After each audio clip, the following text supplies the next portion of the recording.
Welcome to Shakespeare the Sonnets. Today we're doing sonnet number 127. Let's get this started with. In the old age black was counted fair, or if it were, it bore not beauty's name.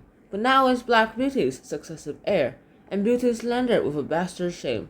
For since each hand hath put on nature's power, fairing the foul with art's false borrowed face,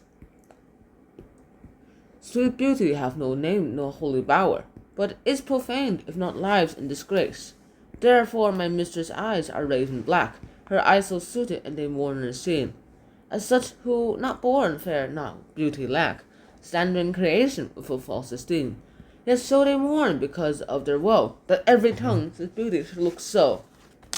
What the heck is this sonnet, you might be asking? Mainly, I personally think that this sonnet is Shakespeare going ahead and explaining his own little dark desires inside. In the olden days, dark complexions were called to be unfair. They weren't considered to be attractive, or if they were, no one actually went ahead and called them beautiful.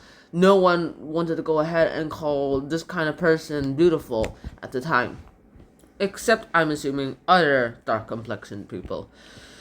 Now it is that black beauty's successive fair, but now that darkness has actually went ahead and fully accepted as an actual good, beautiful thing, you should go ahead and something else needs the bad reputation. So I'm guessing, what will be that bad reputation?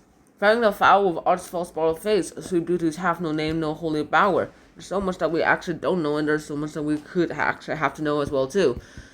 And then I just realized that there's something that special. Beauty has no special home, but then again, all this is just suited towards us too. This might be considered a slanted creation with some false esteem. It may be that people still don't think black is accepted should be beautiful, but we just go ahead and accept that it is beautiful. But then again, we're still born that something becomes the will, the next unbeautiful thing becomes the woe, and that every tongue says beauty should look so, and that every tongue says that blackness should become beauty. And so then, of course, we're going to have to go ahead and analyze each one in depth detail. So let's get this started with, let me put my thinking hat here. In the old age black, so here in the age of chivalry, when there was still knights roaming around the world, black or dark complexions weren't counted as fair. Or if they were considered that, well then you can't actually go ahead and make them bear the beauty's name. No one called them beautiful. But now is black beauty's successful heir. But now black beauty has a successive heir, and beauty slandered with a bastard's shame. And the blonde hair is now going ahead. It's defamed as illegitimate. Blonde hair is now called illegitimate, for since each hand hath put on nature's power, and since each hand has went ahead and put on nature's power, each hand has created actual blonde hair, as well as other things such as dark complexions. But then again, there's so much that we still don't really know. You have to fend the foul with art's false borrowed faces. Sweet beauty have no home, no holy bower. And by the way, here we go. Here's something I should probably mention before we move on. Art's false borrowed faces, that basically means cosmetics.